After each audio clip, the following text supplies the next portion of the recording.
my name is Amber from Nassau English School London, and today I have an English class all about prepositions of place. This is something that students tend to make lots of mistakes with, and it's quite confusing. So I've looked at some rules and created this lesson for you to try and make it easier to understand when to use in, on, and at in regards to place. So prepositions of place: in, on, and at. So in first, this is used for the biggest or most general places. So this could be countries, neighborhoods, cities, or enclosed spaces. By enclosed spaces, we mean somewhere where there is a wall or a gate, okay, where it's very like a closed space, a closed space. So some examples then. For countries, I live in the UK. She used to live in Spain. Okay. For neighborhood, I'm shopping in Camden, and in Chinatown they have really good food. In Chinatown and in Camden. We also have for cities, my sister lives in Paris, and in London there are lots of expensive clothes shops. Okay, and finally then for enclosed spaces, I will meet you in the shopping centre at 2 p.m. You can play football in the park. Okay, these are examples of enclosed spaces.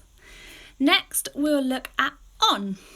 So on is used for more specific places. Okay, so we're kind of getting into a smaller area. So this could be means of public transport, forms of communication, and surfaces as well. So some examples then.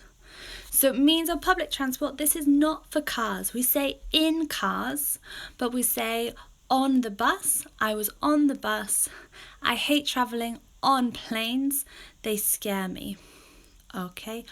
On buses, on planes, on trains, we would say on. These are ways of public transport. For communication, so the examples I have are: I watched a really good show on TV last night. And can you please be quiet? I'm on the phone. These are two types of communication, and we would use the preposition on. And finally then, we said for surfaces. So I need to go on the roof and fix it, and he was on a ladder when he fell off. Other surfaces would be on the wall, on the floor. For all of these, we would use on. And finally then is at.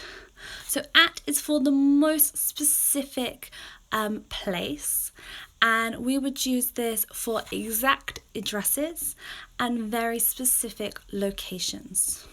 So some examples.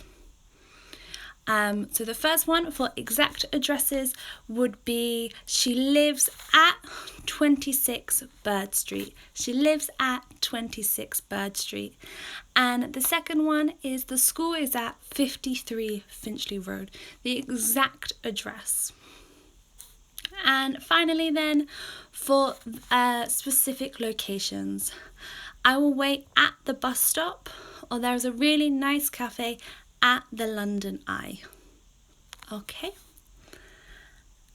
And that, guys, is it. It's a super easy lesson on in, on, and at, and these as prepositions of place. I hope you found this class helpful and that you can use these rules to guide you when talking about places. So in, on, and at.